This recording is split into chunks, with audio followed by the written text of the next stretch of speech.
नमस्कार, मैं हूं अखिलेश पांडे और आप देख रहे हैं सी न्यूज भारत। अयोध्या में भगवान राम लला की मूर्ति की प्राण प्रतिष्ठा को लेकर पूरे देश में उत्साह का माहौल है। हर तरफ शोभा यात्रा और सुंदर कांड का आयोजन किया जा रहा है। इसी क्रम में महाराष्ट्र में फुलंबरी तालुका के बाबरा में पूजित अक्षत कलश वितरण कार्यक्रम का आयोजन किया गया और घर घर जाकर पूजित अक्षत का वितरण किया गया। सभी से 22 जनवरी को अपने अपने घरों में दीप जलाकर दीपावली मनाने को कहा गया। देखिए ये रिपोर्ट। अयोध्येतील राम मंदिराचा ज्वलंत प्रश्न, ज्याला 550 वर्षापूर्वीचा इतिहास आपण जवळून अनुभवतोय। कित्येक पिढ्या आपल्या गारद झाल्या आणि आपलं भाग्य आहे याची देही याची डोळा आपल्याला, आपण भाग्यवान आहोत की या पिढीमध्ये आपल्या समोर आपण त्या या डोळ्यानं ते मंदिर जिथं स्थापन झालं ते मंदिराचं दर्शन आपण करू शकणार आहे, ते रामलल्लाचं दर्शन आपण करू शकणार आहे।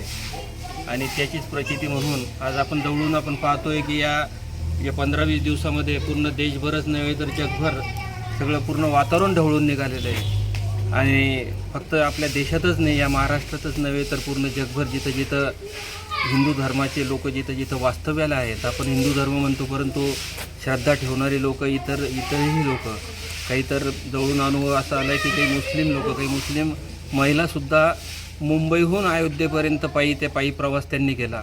2 मुली तर पायी प्रवास त्यांनी त्या तिथून मुस्लिम मुलींनी त्यांनी केला। म्हणजे याच्यावरून आपल्याला समजतं की प्रभू श्रीरामाचं महत्त्व काय आहे म्हणून।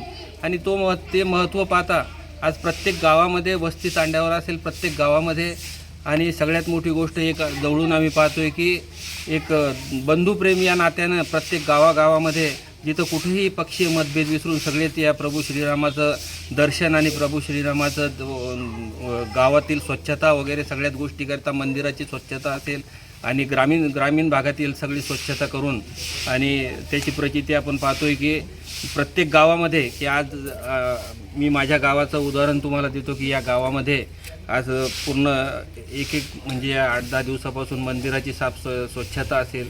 आणि हे करत असताना तिथं आम्ही जवळून पाहतोय की त्यांनी याचा विचार केला नाही की हे राम मंदिर कोणाचं आहे, याचं महत्त्व काय आहे, आणि परंतु ते मंदिर आमचं आहे, दैवत आमचं आहे असंच मनात धरून सनी तिथं कोणतं पक्षी मतभेद न घेता प्रत्येक जणांनी त्याच्यामध्ये खूप मोठा सहभाग सगळ्यांनी नोंदवला। याचा आनंद आम्हा सर्वांना होतोय। परवाच्या दिवशी जो कार्यक्रम आमचा बाबरा येथे होत आहे, त्या कार्यक्रमाचं स्वरूप असं आहे की स्क्रीनवरती संस्थान बालाजी मंदिरमध्ये की ते ट्रस्टचा खूप मोठा सहभाग आम्हाला लाभला आणि त्यांच्या माध्यमातून मोठे कार्यक्रम इथे होत आहे। तिथे स्क्रीनवरती हा पूर्ण लाईव्ह कार्यक्रम तिथं त्या ठिकाणी दाखवले जाणार आहे। त्यानंतर 4 वाजता गणपती मंदिर जवळून, संस्थान गणपती जवळून आमची मिरवणूक निघणार आहे रामलल्लाची, आणि तिथून ती मिरवणूकची सांगता बालाजी मंदिरामध्ये होईल।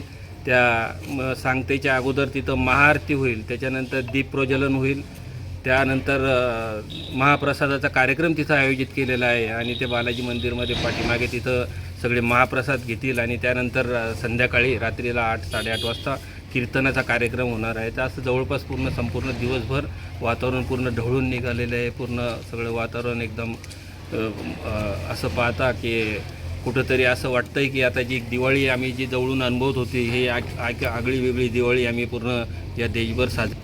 जय श्रीराम, जय श्रीराम। संभाजीनगर महाराष्ट्र से सी न्यूज संवाददाता राधेश्याम हिवाले की रिपोर्ट। फिलहाल इस खबर में बस इतना ही। देश दुनिया की तमाम खबरों के लिए देखते रहें सी न्यूज भारत। हर खबर आपके साथ, आपके हाथ।